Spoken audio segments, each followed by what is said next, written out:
नमस्कार, मी स्नेहा समीर गुरव, शाखा श्री शाहू हायस्कूल शाहूवाडी. विद्यार्थ्यांनो, आज आपण इयत्ता 5वी शिष्यवृत्ती बुद्धिमत्ता विषयातील घटकाविषयी आपण पाहणार आहोत. आपण पहिला जो घटक आहे आकलन, त्याच्यामध्ये आपण सूचना पालन, संख्या मालिका या घटकांचा विचार केलेला आहे. आज आपण इंग्रजी अक्षरमाला या घटकाचा अभ्यास करणार आहोत. सूचना पालन, संख्या मालिका हे जे घटक आहेत, या दोन्ही घटकांचा उपयोग आपल्याला या इंग्रजी अक्षरमालेमध्ये होणार आहे. आता बघा, इंग्रजी अक्षरमालेचा अभ्यास करण्यासाठी आपल्याला ए पासून ते वाय पर्यंत या अक्षरांचा विचार करावा लागणार आहे. वर्णमालेमध्ये, इंग्रजी वर्णमालेमध्ये एकूण 26 अक्षर आहेत, परंतु बुद्धिमत्तेमध्ये इंग्रजी अक्षरमालेचा विचार करत असताना ए पासून ते वाय पर्यंत या अक्षरांचा आपण अभ्यास करणार आहोत. प्रथम इंग्रजी वर्णमालेचा अभ्यास करत असताना या अक्षरांचे 5-5 चे गट तयार करून घ्यायचे आहेत. 5-5 चे गट तयार का करायचे, तर या 5 अक्षरांच्या गटांना आपण काय करणार आहोत, अंक देणार आहोत. आणि अंक देत असताना हे अंक, काही अंक डावीकडून देणार आहोत, काही अंक उजवीकडून देणार आहोत. म्हणून 5-5 चा गट केल्यानंतर आपल्याला प्रत्येक अक्षराचा अंक हा पटकन सांगता येतो. आता बघा की अक्षराचा क्रमांक जो आहे, अक्षराचा क्रमांक देत असताना डावीकडून आणि उजवीकडून, म्हणजे आपण ज्या वेळेला उदाहरण सोडवत असतो त्यावेळेला आपलं तोंड हे ह्या अक्षरमालेकडे असते. त्यामुळं जे आपली जी डावी बाजू आहे ती या अक्षरमालेची डावी बाजू असते आणि आपली जी उजवी बाजू आहे ती या अक्षरमालेची उजवी बाजू असते. मुलांचा फार गोंधळ होतो की डावी बाजू आणि उजवी बाजू. तर लक्षात ठेवताना असं ठेवायचंय की आपला डावा हात म्हणजे त्या अक्षरमालेची डावी बाजू आणि आपला उजवा हात म्हणजे त्या अक्षरमालेची उजवी बाजू. यावरूनच तुम्हाला काही प्रश्न विचारले जातात आणि मग ज्या वेळेला बाजू ह्या लक्षात आल्या की तुम्हाला ती प्रश्न सोडवणं सोपं जातं. आता उदाहरणार्थ आपण इथे एक उदाहरण बघूया. एफ चा उजवीकडून क्रमांक कोणता? एफ चा उजवीकडून क्रमांक कोणता? आता हे उदाहरण सोडवत असताना आपण ज्या वेळेला उदाहरण सोडवणार आहोत त्यावेळेला आपण या अक्षरमालेच्या समोर असणार आहोत. तर उजवीकडून म्हणजे आपल्या हाताची उजवी बाजू, याकडून आपण या अक्षराचा क्रमांक मोजणार आहोत. बघा, आता एफ चा डावीकडून क्रमांक जर बघितला तर इथं अक्षरांवर मी क्रमांक लिहिलेले आहेत. 1 पासून ते 25 पर्यंत असे हे क्रमांक आहेत. आता एफ चा डावीकडून क्रमांक बघा, एफ चा डावीकडून क्रमांक हा 6 आहे. एफ चा डावीकडून क्रमांक हा 6 आहे आणि एकूण अक्षरे किती आहेत, तर एकूण अक्षरे आहेत 25. एकूण अक्षरे आहेत 25. तर या 25 मध्ये 1 मिळवायचा. 25 अधिक 1 26 आणि ह्या 26 मधून हे डावीकडचा क्रमांक जो आहे हा 6 वजा करायचा, राहिले 20.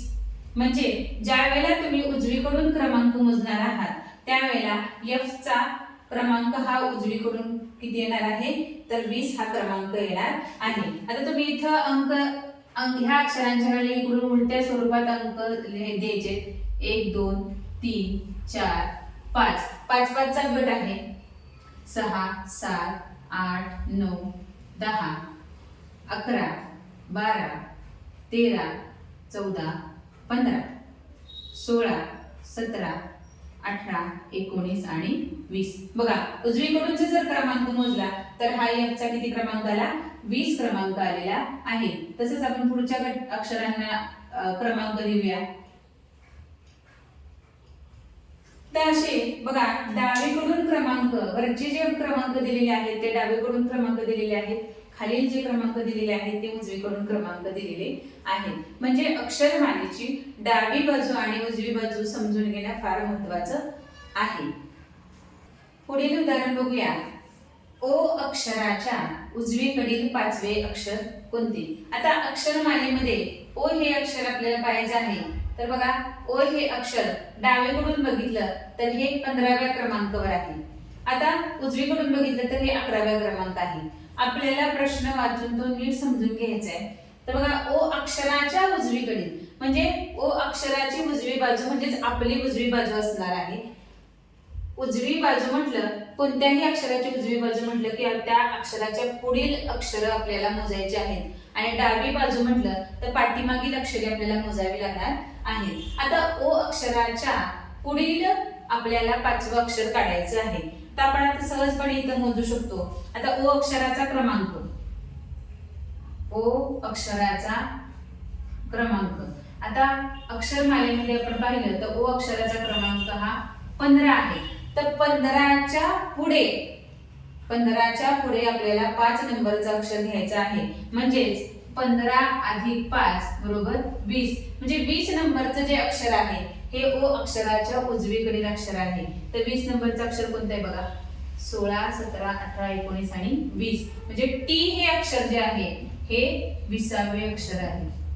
टी जे अक्षर आहे हे वर्णमालेतील अक्षरमालेतील 20वे अक्षर असणार आहे. लक्षात ठेवायचंय की ज्या वेळेला एखाद्या अक्षराच्या उजवीकडील किंवा डावीकडील असे प्रश्न विचारले जातात त्यावेळेला उजवीकडील म्हटलं की त्या अक्षराच्या पुढील अक्षर मोजायचे आणि ज्या वेळेला डावीकडील म्हटलं तर त्या अक्षराच्या पाठीमागील अक्षर मोजायची आहे. तर आता पुढील उदाहरण एक बघूया की वरील अक्षरमालेतील उजवीकडून 10व्या अक्षराच्या डावीकडील चौथे अक्षर सुरुवातीपासून मोजल्यास कितवे येईल. म्हणजे ही जी अक्षरमाला आहे आता काय विचारले बघा, प्रश्न नीट समजून घ्यायचा आहे. त्यामुळं ज्या वेळेला पेपरमध्ये काय होतं की कधी कधी प्रश्न वाचण्यामध्ये गोंधळ होतो आणि उत्तर चुकण्याची शक्यता असते. म्हणून प्रश्नाचं नीट आकलन करणं आवश्यक आहे.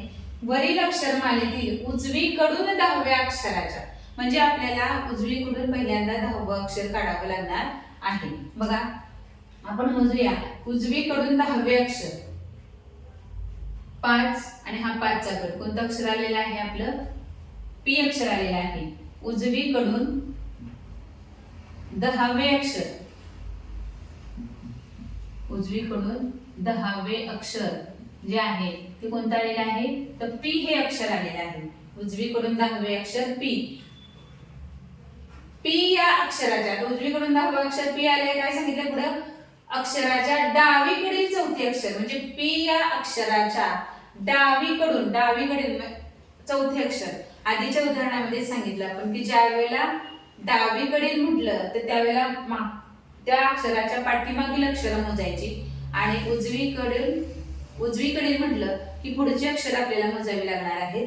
म्हणून ह्या पी या अक्षराच्या डावीकडील चौथे अक्षर म्हणजे या पी च्या पाठीमागचे अक्षर आपल्याला मोजावे लागणार आहेत. आता चौथं अक्षर कुठलं येते बघूया, 1, 2, 3 आणि 4. बघा डावीकडील चौथे अक्षर,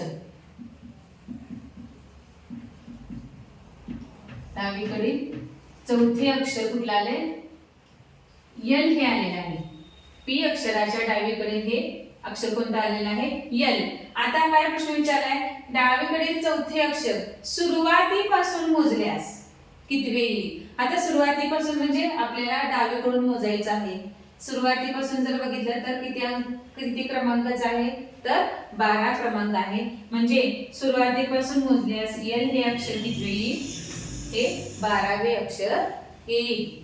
म्हणजे ज्या वेळेला सुरुवातीपासून आपण मोजतो त्यावेळेला ह्या डावीकडचे अंक मोजायचे आहेत आणि कितवे येणार आहे हे अक्षर 12वे येणार आहे. बघा आपण आता डावी बाजू आणि उजवी बाजू म्हणजे उजवीकडून अक्षरांचे अंक कशी मोजायचे डावीकडनं कसे मोजायचे हे आपण पाहिलेलं आहे. आता बघा हा एक नवीन उदाहरण आपण पाहूया. डी पासून पी पर्यंतच्या अक्षरातील मधले अक्षर कोणते. आता एखाद्या अक्षरापासून ते एखाद्या अक्षरापर्यंत ज्या वेळेला असे प्रश्न विचारले जातात त्यावेळेला या दोन्हीही अक्षरांचे क्रमांक आपल्याला लक्षात घ्यावे लागतात. म्हणजे हे दोन्हीही अक्षर आपल्याला विचारात घ्यावी लागतात. डी पासून म्हणजे डी ही त्याच्यामध्ये मोजायचं आहे आणि पी पर्यंत आहे म्हणून पी ही त्या ठिकाणी आपल्याला मोजावा लागणार आहे. आता हे उत्तर काढत असताना पहिल्यांदा बघा डी चा क्रमांक लक्षात घ्यायचा आहे. डी चा क्रमांक किती आहे 4 आहे आणि कुठपर्यंत मोजायचंय तर पी पर्यंत मोजायचंय. म्हणजे पी चा क्रमांक किती आहे 16 आहे. म्हणजे 4 अधिक 16 बरोबर किती आले 20. 4 अधिक 16 बरोबर 20 आणि ह्या 20 ला भागिले 2 करायचंय. किती आले 10 आले. बघा ह्यातली एक ट्रिक्स आहे की पासून आणि पर्यंतचे अक्षर जे आहेत त्यातले मधले अक्षर काढत असताना आपल्याला जो दिलेला पहिला अक्षर आहे त्याचा क्रमांक घ्यायचा, शेवटचं जे अक्षर आहे त्याचा क्रमांक घ्यायचा, त्या अंकांची बेरीज करायची आणि त्या येणाऱ्या अंकाला 2 ने भागायचे म्हणजे 10 आलं. आता हे 10 नंबरचं जे अक्षर आहे ते काय असणार आहे मधलं अक्षर असणार आहे. तर बघा आता आपण बघूया की 10 नंबरचं अक्षर कोणतं आहे इथं. तर बघा इथं जे हे अक्षर जे आहे हे मधले अक्षर असणार आहे. मधले अक्षर 10 नंबरचं जे अक्षर असणार आहे ते मधले अक्षर कोणतं असणार आहे जे हे असणार आहे. म्हणजे ह्या 2 अक्षरांच्या बरोबर मध्यभागी हे जे हे अक्षर येणार आहे. बघा आपण आता ह्या अक्षरांपासून ते अक्षरांपर्यंत अशा उदाहरणाचा अभ्यास केला. आता एक नवीन उदाहरण आहे बघा. के व यू या अक्षराच्या दरम्यान किती अक्षरे आहेत. आता बघा दरम्यान हा शब्द या ठिकाणी फार महत्त्वाचा आहे. ज्या वेळेला असा प्रश्न येतो त्यावेळेला ज्या अक्षरांचा उल्लेख केलेला आहे ते अक्षर वगळून आपल्याला इतर अक्षर मोजावी लागतात. आता उदाहरणार्थ आपण इथे के ते यू पर्यंतची अक्षर लिहूया. K L M N O P Q R S T आणि यू. आपल्याला काय विचारले के आणि यू या अक्षरांच्या दरम्यान किती अक्षरे आहेत. ज्या वेळेला 2 अक्षरांच्या दरम्यान असा प्रश्न असतो त्यावेळेला ती दोन्हीही अक्षरे वगळावी लागतात किंवा ती सोडून द्यावी लागतात. म्हणजे ज्या अक्षरांच्या दरम्यान अक्षर विचारलेली आहेत ती दोन्हीही अक्षरे आपल्याला वगळावी लागतात किंवा ती अक्षर सोडून आपल्याला इतर मधली जी अक्षरं राहिलेली आहेत ती अक्षरं मोजावी लागतात. आता आपण बघूया किती अक्षरं राहिली आहेत मध्ये 1 2 3 4 5 6 7 8 आणि 9. तर ह्या 2 अक्षरांच्या दरम्यान एकूण 9 अक्षरे राहिलेली आहेत. म्हणजे आपला प्रश्न आहे की किती अक्षरे आहेत. तर ही 2 अक्षरे जर सोडली तर उरलेली जी अक्षरे आहेत ती आपण मोजलेली आहेत आणि के आणि यू अक्षरांच्या दरम्यान 9 अक्षरे असा प्रश्न या ठिकाणी आपल्याला या प्रश्नाचं उत्तर मिळालेलं आहे. बघा अक्षरांच्या दरम्यान अक्षर जे येतात त्याच्यामध्ये आपण पाहिलं की ती 2 अक्षर सोडून आपल्याला काय करायचं आहे मधले अक्षर मोजायचे आहेत. तर बघा परीक्षेमध्ये या अशा प्रकारची उदाहरणे ही हमखास विचारली जातात. आपण एक इथे उदाहरण घेतलेलं आहे. वरील अक्षरमालेत जी आणि आर या अक्षरांच्या दरम्यान जेवढी अक्षरे आहेत त्याच्या 3/5 पट अक्षरे खालीलपैकी कोणत्या अक्षरांच्या दरम्यान आहेत. आता या ठिकाणी इथे तुम्हाला पर्याय दिलेले आहेत बघा. हे काय आहेत पर्याय आहेत. मग आपल्याला काय सांगितले की जी आणि आर या अक्षरांच्या दरम्यान म्हणजे आपल्याला प्रथमतः उदाहरणाचं नीट वाचन करावं लागेल. उदाहरण समजून घ्यावं लागेल.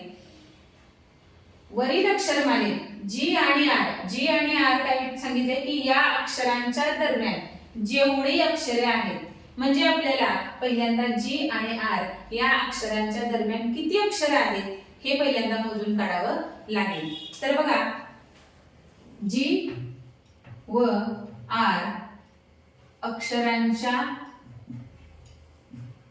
दरम्यान अक्षरे. आता बघा मोजूया आपण. इथे आपल्याला अक्षरमाला दिलेलीच आहे. जी आणि आर या अक्षरांच्या दरम्यान आपल्याला अक्षर मोजायचे आहेत. म्हणजे आपल्याला इकडचा जी सोडून द्यायचा आहे, आर सोडून द्यायचा आहे आणि मधली अक्षर जी आहेत ती मोजायची आहेत. तर आपण जी आणि आर यांच्या 2 अक्षरांच्या दरम्यानचे अक्षर मोजूया. 1 2 3 4 5 6 7 8 9 आणि 10. म्हणजे एकूण किती अक्षर आली 10 अक्षरे आलेली आहेत. 10 अक्षरे. किती अक्षरे आलेली आहेत 10 अक्षरे.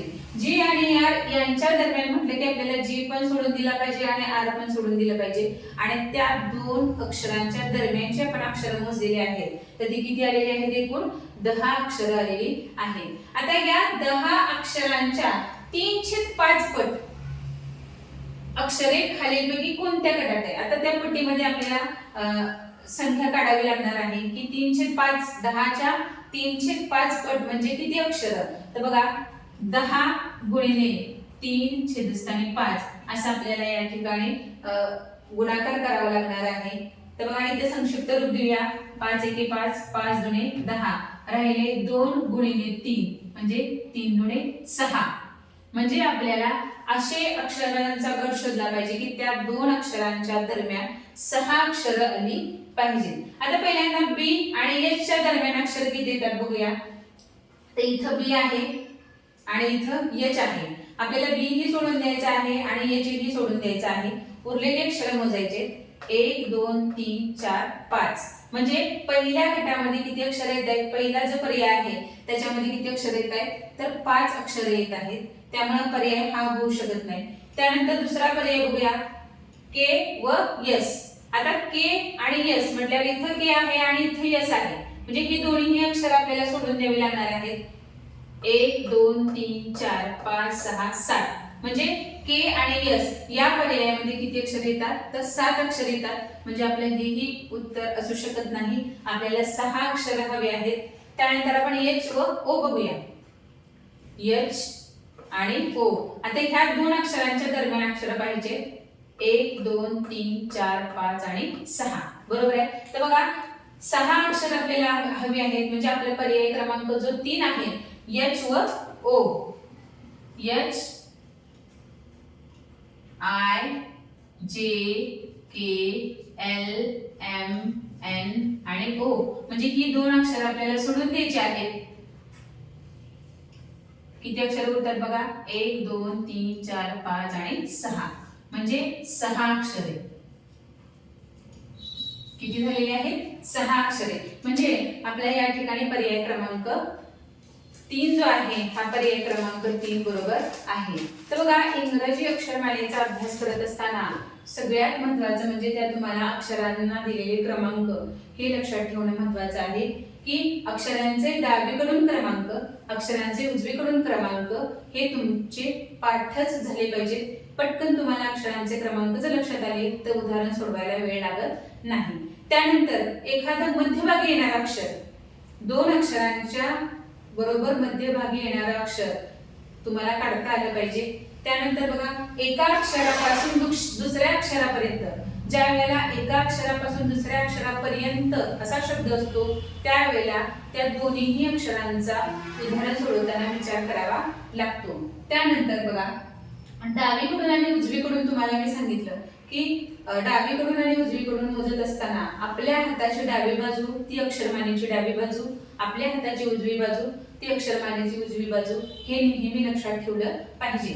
तसंच 2 अक्षरांच्या दरम्यान म्हणजे आता आपण हा जो प्रश्न सोडवला असे प्रश्न ज्या वेळेला 2 अक्षरांच्या दरम्यान अक्षर मोजायचे असतात त्यावेळेला ज्या अक्षरांच्या दरम्यान मोजायचे सांगितलेले आहेत तर ती 2 अक्षर आपल्याला वगळून त्या ठिकाणी मधल्या अक्षरांचा विचार करता आला पाहिजे. म्हणजे इंग्रजी अक्षरमाला जी आहे ह्या अक्षरमालेचा अभ्यास करत असताना ह्या 4 ते 5 घटकांचा म्हणजे हे जे मुद्दे आहेत हे ट्रिक्स आहेत ह्या लक्षात ठेवल्यास तुमच्या परीक्षेमध्ये एकही मार्क जाणार नाही आणि ही उदाहरणे तुम्हाला सोडवणं सोपं जाईल. धन्यवाद.